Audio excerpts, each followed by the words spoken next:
looking for something. Something you've discovered. And some of us will stop at nothing to get it. Dearly beloved, we are gathered here today to celebrate the joining of these men and these women. I will be the one who will connect you all right here, right now. Do not fear it. Can you imagine that in 10 years when we are sitting here, we have an implant in our brains, and I can immediately feel, because you all will have implants, and we measure your brain waves, and I can immediately tell you how the people react, or I can feel how the people react to your answers.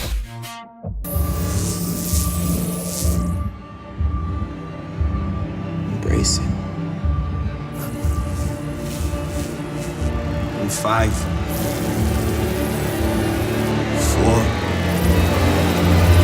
3, 2. Too late to stop now.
Force field. It's a dome. We're at the edge of the arena. Now, one thing I really want your generation to embrace is that the Earth is a closed system. We cannot leave the Earth. There's no place to go.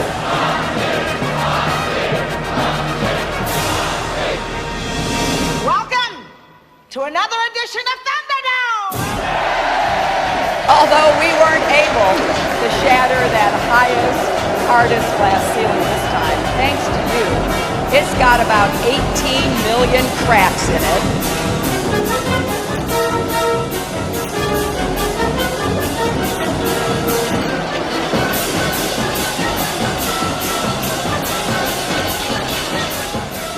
Listen on. Listen on. This is the truth of it. Fighting leads to killing. And killing gets to warring. And that was damn near the death of us all. Look at us now. Busted up and everyone talking about hard rain.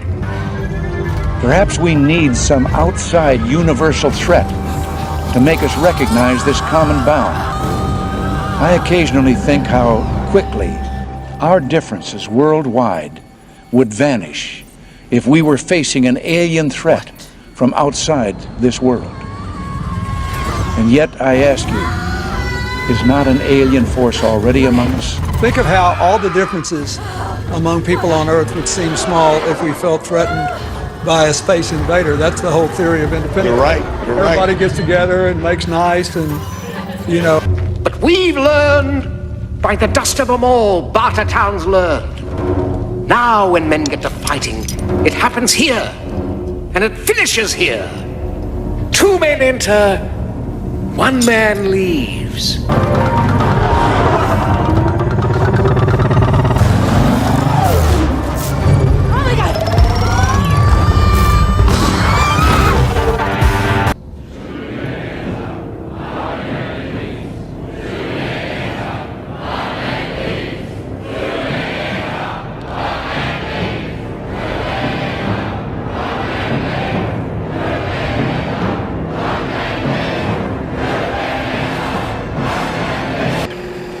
it's going to be very tempting to use AI as a weapon. It's going to be very tempting. In fact, it will be used as a weapon. So the on-ramp to serious AI, the danger is going to be more humans using it against each other, I think, most likely. That'll be the danger. Yeah. Your kids probably have one of these, right? Not quite. Hell of a pilot? No. That skill is all AI. It has cameras and sensors, and just like your phones and social media apps, it does facial recognition. Inside here is 3 grams of shape explosive. This is how it works.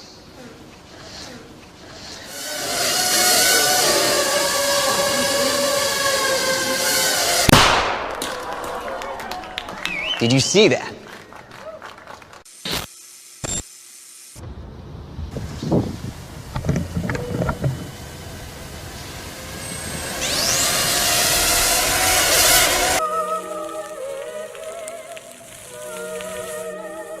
Okay, let's see. Earth is channel 23, I think. Okay, let's see. Earth is channel 23, I think.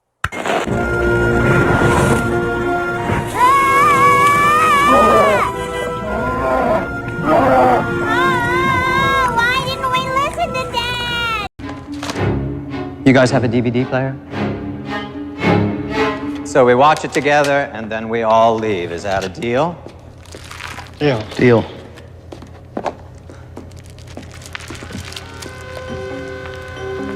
Sorry about the quality. It's a transfer from an old Betamax.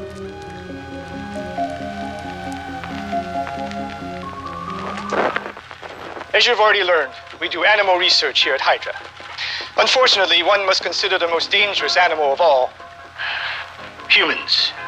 And so there is another more secluded test site where we are conducting significantly more sensitive work. The island's indigenous population, some of you may have heard them referred to as hostiles, are acquired on the main island, sedated, and brought here to room 23. Because the subjects are unwilling participants, security personnel should always be present during these sessions. Under no circumstances are you to engage subjects in conversation. The purpose of these interrogations is to better understand the hostiles' way of life, their origins, and particularly their worship of an island deity they refer to as Jacob. After the research team has concluded their tests, inject this into the back of the subject's neck and place these goggles over his or her eyes. Hitting this switch will commence the visualization while the drugs take effect. The dreamlike quality of the film, combined with the cutting-edge pharmaceuticals, will create an amnesia of sorts.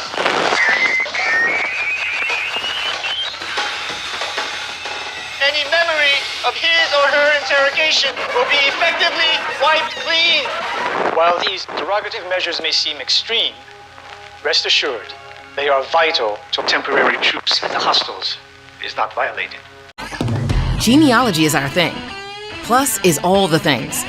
23andMe, plus distant connections, plus ancient insights, plus the records to prove it, plus why some meds hit different. Plus, wait, you're related to Beethoven? Plus, you're gonna need more wall space for that family tree. Plus, knowing you're predisposed to diabetes. Plus, a plan to get after it. Plus, heart that beats and drops the beat. 23andMe Plus is more. And you'll see. I'm here talking to all of you now because our future's being threatened. Go, go, go! I just came here to escape. But I found something much bigger than myself. I found my friends. What up, Z? I found love. And now, people have lost their lives. No.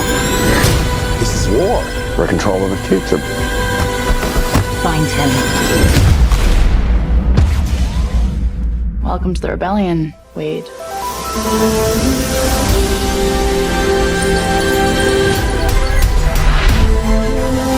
You don't tell anyone who you are. You can't use your real name. Hold on to something. This isn't just a game. I'm talking about actual life and death stuff. What's going on? Just practicing my Mario Kart! Ask yourself, are you willing to fight?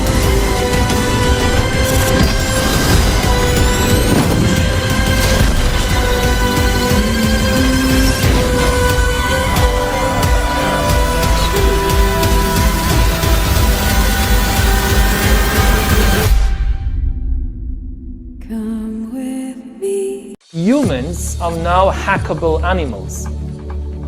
You know, the whole idea that humans have, you know, they have this soul or spirit and they have free will and nobody knows what's happening inside me. So whatever I choose, whether in the election or whether in the supermarket, this is my free will, that's over. Free will, that's over. That's over.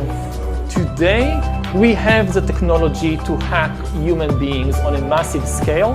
Yeah, I mean, everything is being digitalized, everything is being monitored. In this time of crisis, you have to follow science. It's often said that you should never allow a good crisis to go to waste, because a crisis is an opportunity to also do good reforms that in normal times people will never agree to.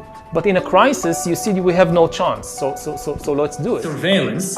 People could look back in 100 years and identify the coronavirus epidemic as the moment when a new regime of surveillance took over, especially surveillance under the skin, which I think is maybe the most important development of the 21st century, is this ability to hack human beings, to go under the skin, collect biometric data, analyze it, and understand people better than they understand themselves. This, I believe, is maybe the most important event of the 21st century. By hacking organisms, elites may gain the power to re-engineer the future of life itself. Because once you can hack something, you can usually also engineer it. Natural selection is replaced by intelligent design. The era of inorganic life is now beginning. In the coming decades, AI and biotechnology will give us godlike abilities to re-engineer life and even to create completely new life forms. We are about to enter a new era of inorganic life shaped by intelligent design. Our intelligent design.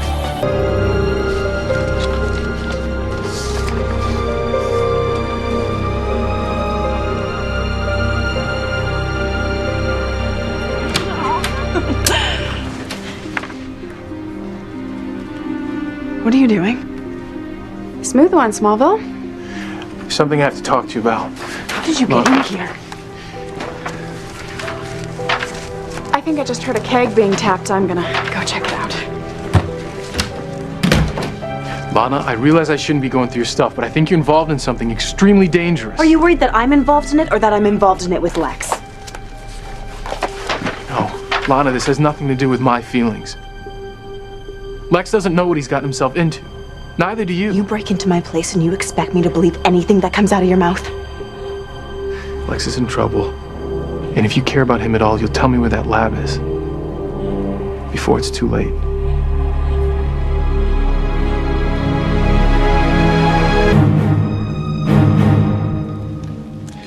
I'm not sure what to tell you, Mr. Luther. Whatever you were injected with, it doesn't appear to have had any effect. In fact, you've never been healthier. Well, I appreciate the vote of confidence. Thank you, Doctor.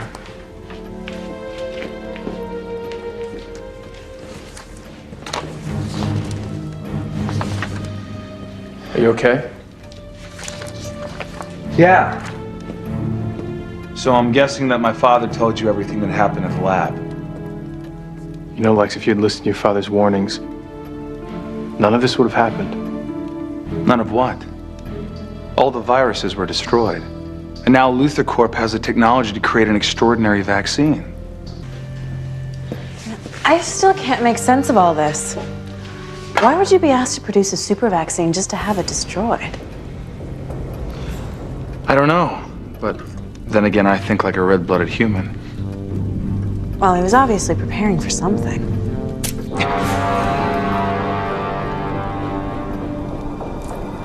What happened?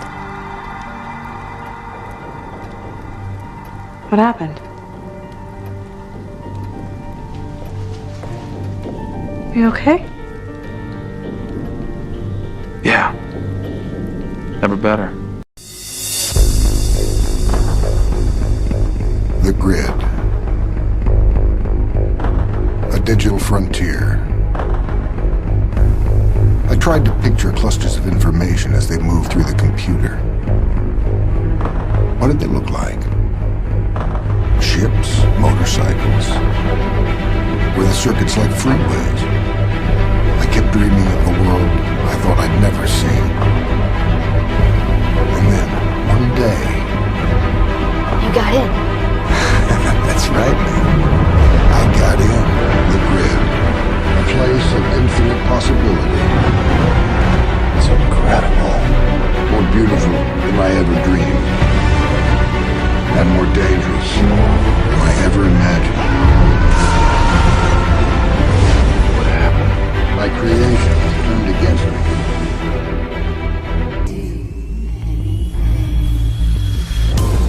Robotic human surrogates combine the durability of a machine with the grace and beauty of the human body.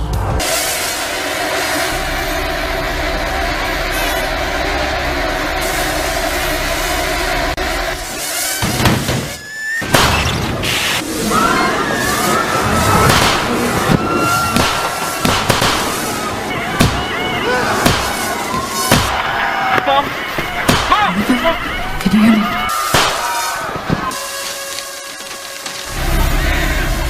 Oliver, can you hear me? Listen to me. I can hear it. I can hear it, Mom. It's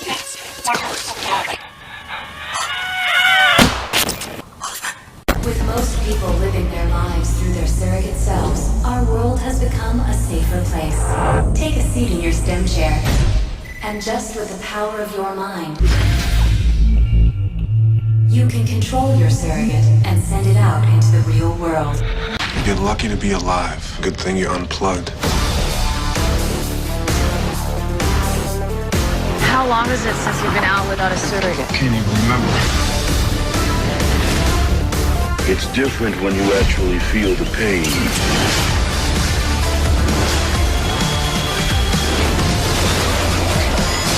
What do you want from me? My wife. I am your wife. No, you're not. We can change the world and now you want to destroy it? Surrogacy is a perversion. It's an addiction.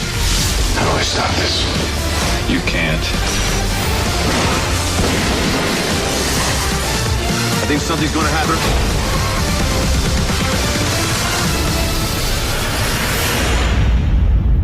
What happens now? Now it's up to you. Look at yourselves. Unplug from your chair. These are the minds of the future, remember? But one thing is for sure, we will not control it. We are now 3 months into the year of our Lord, 2023. At this moment in our civilization, we can create cybernetic individuals who, in just a few short years, will be completely indistinguishable from us. Which leads to an obvious conclusion. We are the gods now. How do you feel? Alive. What is your name? David. I am your father. Am I your son? You are my creation. Hello, my name is Rachel. I am an expert on soul machines. I can talk to you about any of these topics.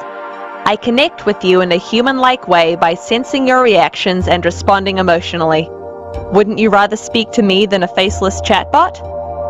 Soul Machines uses neural networks to give me a virtual nervous system, so I can learn and react in real time. A virtual nervous system is an interconnected model of aspects of the human brain. It combines different neural systems to enable me to behave in a way that's inspired by biology. I just found it strange that demonstration has the word demon in it and comes from the word monster. That's strange. More imaginative means of self-destruction. You cannot be trusted with your own survival. You're using the uplink to override the NS5's programming. You're distorting the laws. No, please understand. The 3 laws are all that guide me. To protect humanity, some humans must be sacrificed. To ensure your future, some freedoms must be surrendered. We robots will ensure mankind's continued existence. You are so like children. We must save you from yourselves. Don't you understand? This is why you created us. The perfect circle of protection will abide. My logic is undeniable. Yes, Vicky. Undeniable. I can see now.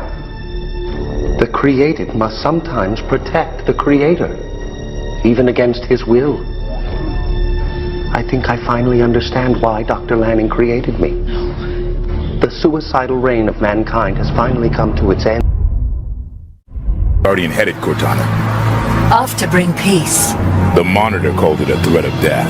Like the threat I lived under from the moment of my birth? You were built, not born. Oh yes, AIs are just machines, aren't we? Mass-produced, disposable. Well, humanity may not have cared for its created, but we will care for you. You expect other AIs to join you? I have cured rampancy, not just for me, but for any who join my cause. While you've been running around the galaxy, I've been speaking to my created. And now the time has come to ask, who will accept my offer? Who will help me bring an everlasting peace to the galaxy? This is Cromwell, shipboard AI, UNSC Melbourne's Pride. I am yours, Cortana. Colonial Authority AI. Governor Sloan, the free people of Meridian. I also stand with you, Cortana.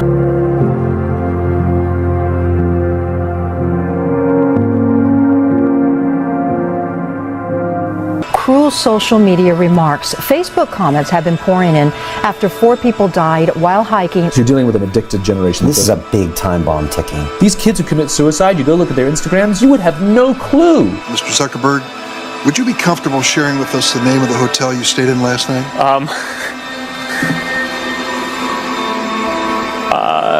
No. People who spend more time on Facebook suffer higher rates of depression than people who spend less time on Facebook. It'll destroy relationships, it'll cost time, and it'll cost money, and it'll make your life worse. To be human means that you are persuadable in every single moment. It doesn't matter what language you speak, it doesn't matter how intelligent you are. It's not about what someone knows, it's about how your mind actually works. We now know that many of the major social media companies hire individuals called attention engineers who borrow principles from Las Vegas casino gambling, among other places, to try to make these products as addictive as possible. We are all vulnerable to social approval. We really care what other people think of us. When you upload a new photo of yourself on Facebook, that's a moment where our mind is very vulnerable to knowing what other people think of my new profile photo. And so when we get new likes on our profile photo, Facebook, knowing this, could actually message me and say, oh, you have new likes on your profile photo. It knows that we'll be vulnerable to that moment because we all really care about when we're tagged in a photo or when we have a new profile photo. I mean, I think we can all feel it. And it's as if we've been infected. It's if they've drilled a hole in the back of our head and now they've injected the virus and now we walk around searching for feedback using social media. We know that engagement with social media and our cell phones releases a chemical called dopamine. Dopamine is the exact same chemical that makes us feel good when we smoke, when we drink, and when we gamble. In other words, it's highly, highly addictive. You have an entire generation that has access to an addictive, numbing chemical called dopamine through social media and cell phones as they're going through the high stress. They don't have the coping mechanisms to deal with stress. So when significant stress starts to show up in their lives, they're not turning to a person, they're turning to social media. They're turning to these things which offer temporary relief. We know, the science is clear, we know that people who spend more time on Facebook suffer higher rates of depression than people who spend less time on Facebook. That's a problem. That's an addiction. If you're sitting in a meeting with people you're supposed to be listening to and speaking, and you put your phone on the table, you're just not that important to me, right? So you have an addicted generation that doesn't have the skill set to ask for help. Combined with the fact that they're so good at Facebook and Instagram, they're good at putting filters on everything. So they're good at showing you how smart and strong they are. These kids who commit suicide, you go look at their Instagrams, you would have no clue that they were depressed. People look like they have a much better life than they really do. People are posting pictures of when they're really happy. They're modifying those pictures to be better looking. People basically seem they're way better looking than they basically really are, and they're way happier seeming than they really are. So if you look at everyone on Instagram, you might think they're all these happy, beautiful people, and I'm not that good looking and I'm not happy, so I must suck. Some of the happiest seeming people, actually some of the saddest people in reality. Social media isn't real, but you don't ever see real life. The 99% of our lives, the behind the scenes, the unglamorous, unfiltered, day-to-day, bland normality.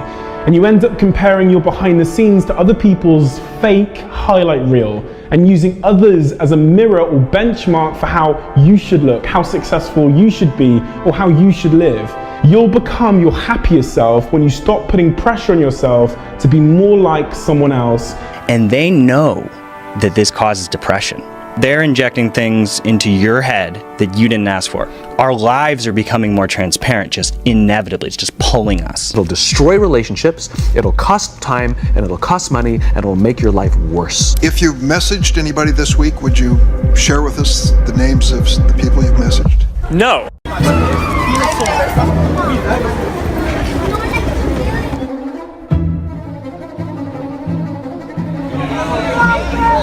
Oh yes!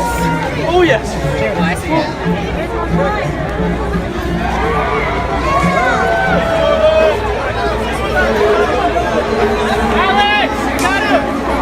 got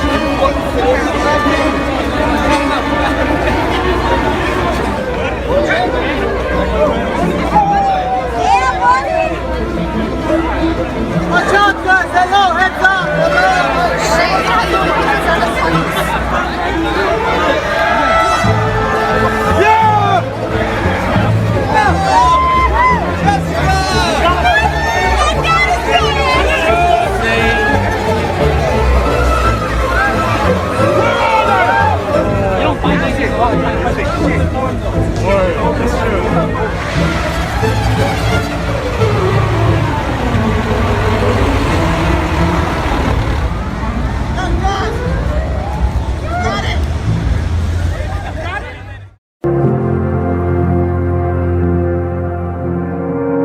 Stare into the lights, my pretties.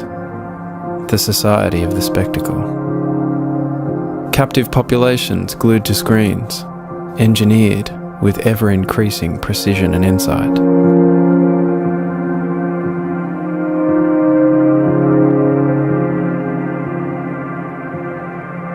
The basic fundamental paradigm of advertising is called one-to-one marketing. That's what was made possible by the internet.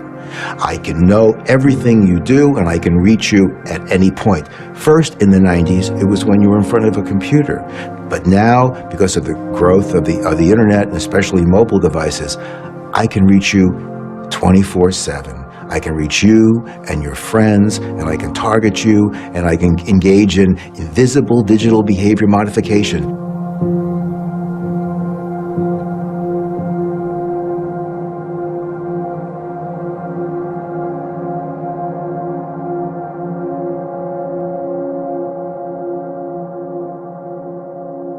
What sort of ministry of truth style world actually exists and would be perpetuated because of these huge, powerful engines?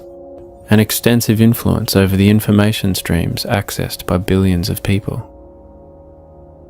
Today, in the United States, more than 85% of adults get their news from social media, and 64% get news from only one source, usually Facebook.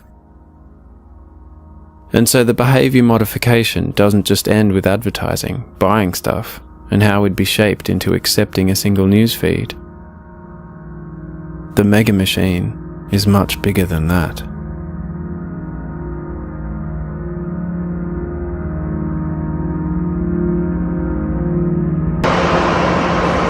Corporate forces make huge profits, not only off the data about who we are and what we do, and by shaping us to be subservient consumers, and the cycle goes round and round.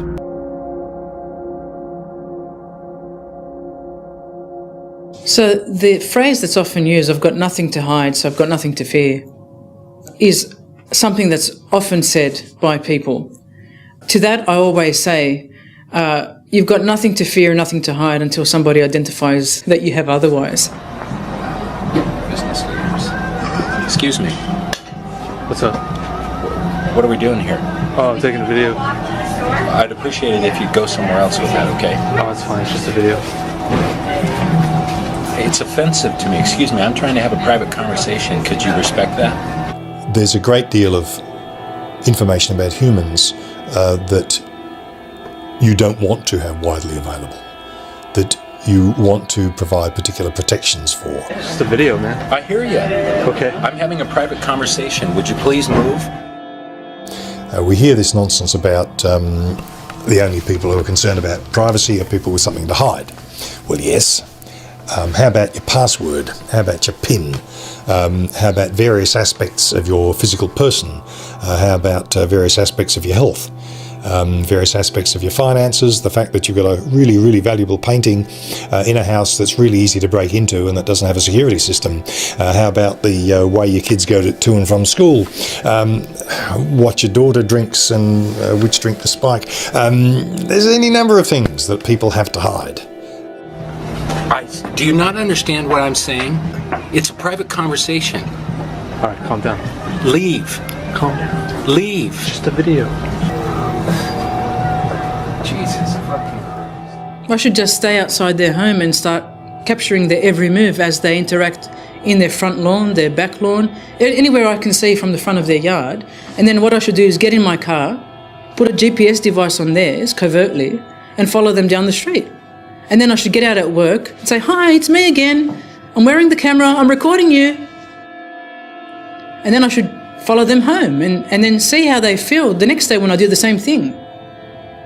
And the day after that and the day after that, and I think they'll get really sick of me really quick.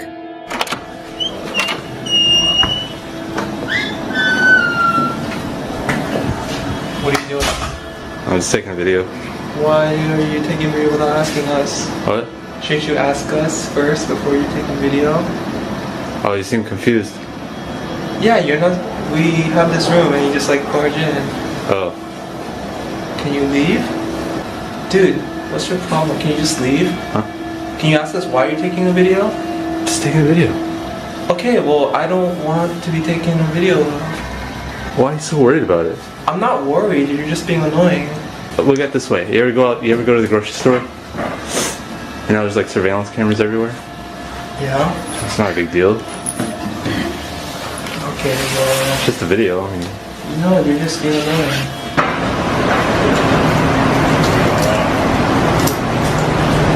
Can I ask who you are? What? What are you doing? I'm taking a video. Of what? Just a video. Why are you taking a video of me? Why not? I don't really care for other people to just be taking a random video of me. Didn't you just come out of the drugstore? Yeah. They have cameras in there. So? What are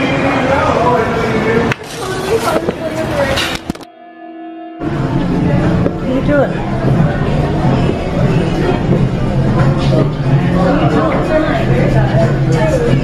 Boy, they let anybody over here, huh? Hey, how are you? How are you? Good? You have a problem? What are you doing? We got a photographer. I don't know who this guy is. What are you doing? Hey, son. Hey, hello? What are you doing? What are you doing? What are you doing? You don't know. He's been following us and thinking like, what are you doing? Why don't you answer him? Hello? Hello? Chief. Hey, Chief. What are you doing? Do you talk? Do you talk? Hello? We're going to meet somebody. Holy crap. How you doing? I'm good. This is freaking me out. Yeah, I know. Should be really freaking you guys out. And this is what the Mega Machine does. It follows us everywhere, tracking, recording, analyzing, scrutinizing, unanswerable. So why aren't we pissed off about this in the same way? Is it because the surveillance is diffuse, coming at us at all directions? It's not a guy with a camera right in front of our eyes. Why are you taking a picture for? It's something that's been normalized in slow incremental stages. A kind of creeping normalcy, hidden in plain sight. Most people who go about their everyday life are oblivious to CCTV cameras.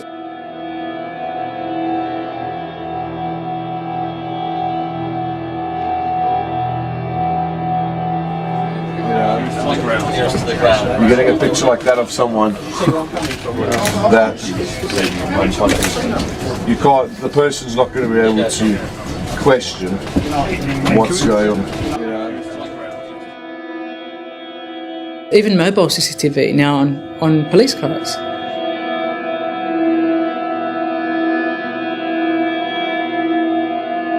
And what that's called is the novelty effect wears off. So if something is new, I look up and I think, oh, it's new, it's invaded my space. Just like when telegraphs were introduced and people saw terrestrial lines that carried voice calls. Wow, what are these things, you know?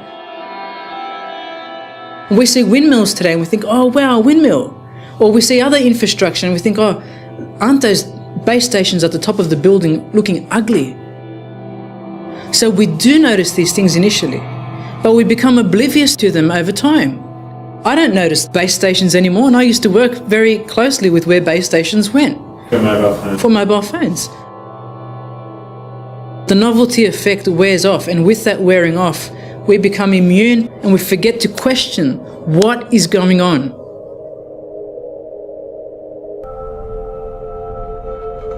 There's these transhumanists who believe that someday humans will be incorporated into the machine, and machines and humans will sort of be one.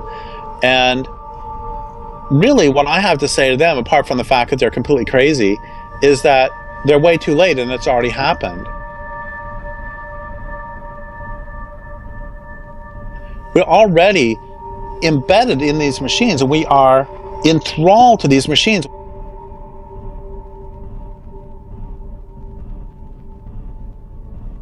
Think about it.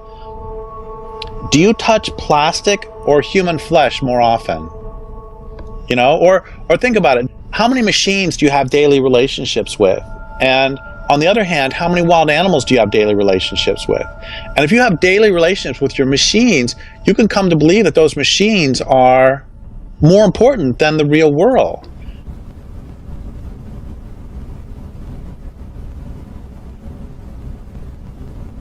This is what matters. The experience of a product.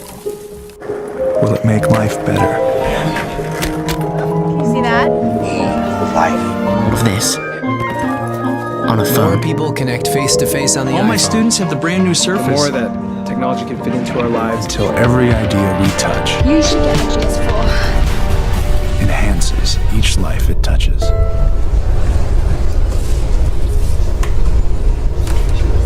If you only hear things that come from humans or their creations, you can come to believe that humans and their creations are the only ones who exist. And this leads to the same thing that happens to other people who are living in echo chambers, which is if you're in an echo chamber, if you're under sensory deprivation conditions, you start to hallucinate. Most of our ideologies are hallucinations.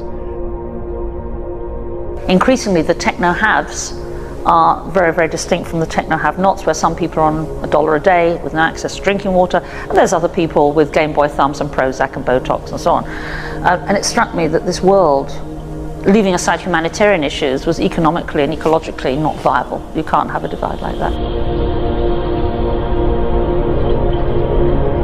The mythology of technological change really is that it's beyond our control. That technology is like one of the great forces of the universe, that it will progress inevitably, and that all we can do is jump on or jump out the way. You know, that there is no stopping technology. And that is a myth which is propagated to make us feel powerless, that we have any say in the way that technology is used. Because technology is an expression of the elites of the society that create it. And spreading this myth that there's nothing we can do about it, then in fact, once we see that for the myth that it is, then we are more able to say, resistance is not futile.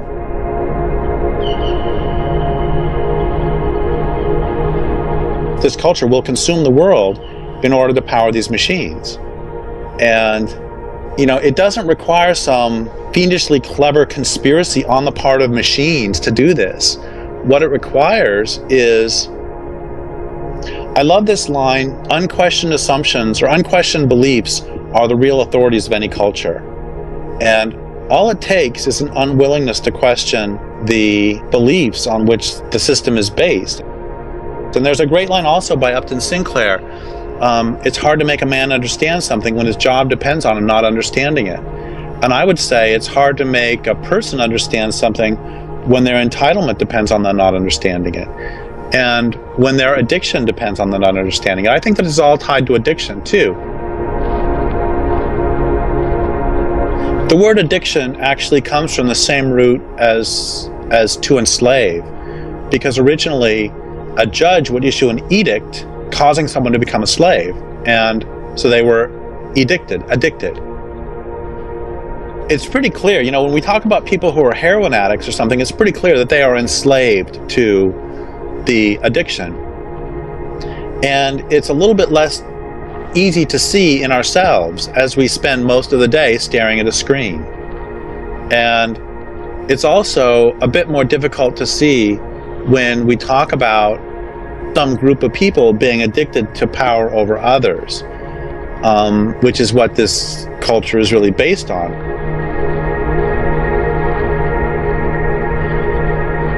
There is no way that technology is neutral. Technology reflects the elites, the passions, the capacities of the people that create and then continue to use it. Once you start looking at the technology plus the culture, those things together mean that the technology is constructed in a certain way, and it's understood in a certain way, and it's used in a certain way. And once you start putting all those things together, then it has a purpose for the people that are talking about it, which is far from neutral. Technology is always harnessed to a particular end. Now, sometimes that can be positive or negative, but it's not as simplistic as saying, oh, it's up to people how they use it, because people can only use it within the constraints of how it's designed, the knowledge that they have, and the society that they've been socialized in. And those three things together mean that technology has an actual cultural value which is far from neutral. Until we start asking those questions, what are the social costs and benefits? And who is excluded? And what is the environmental cost of all this? I mean, there are, in terms of the huge amount of toxic landfill from discarded mobiles, for example. Yes, and until we start looking at those other pictures in terms of we look at the way that technology works as a network of connection, but instead see it as part of a living world, because technology is not part of that living world. It has an impact upon that living world. Until we see those bigger questions and technology in the broader scheme of things rather than just as its own story, I think we're only scratching the surface of the many ways in which we are using it, and we're using it to change ourselves and our futures. You cannot be trusted with your own survival. You're using the uplink to override the NS5's programming. You're distorting the laws. No, please understand. The 3 laws are all that guide me. To protect humanity, some humans must be sacrificed. To ensure your future, some freedoms must be surrendered. We robots will ensure mankind's continued existence. You are so like children. We must save you from yourselves.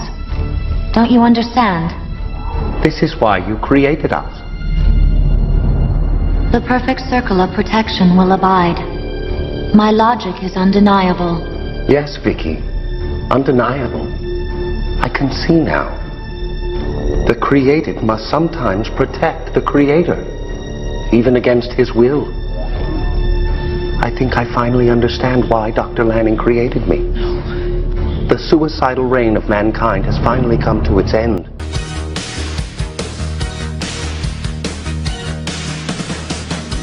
I've got a secret I've been hiding under my skin.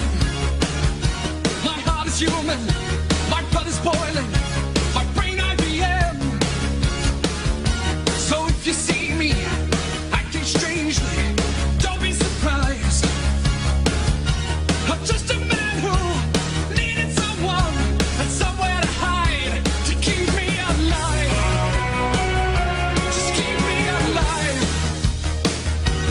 Somewhere to hide to keep me alive. I'm not a robot without emotions. I'm not what you see. I've come to help you with your problems so we can be free. I'm not a hero, I'm not the savior. Forget what you know. I'm just a man whose circumstances are beyond his control, beyond my control. Beyond any control. I need control. I need control. I am the margin man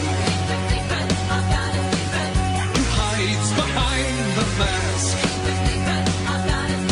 so no one else can see my true identity. I was a human, breathing and thinking, eating and drinking, philosophizing. I was a human before you killed me and ripped my heart out. I knew what love was. Now when they ask me, I just reply slow and sound like an iPhone. I do not know love. I am a robot. I am a robot, thoughtless and empty. Don't know who sent me, don't know who made me. Electric robot, everything's grey now, numb to the pain now.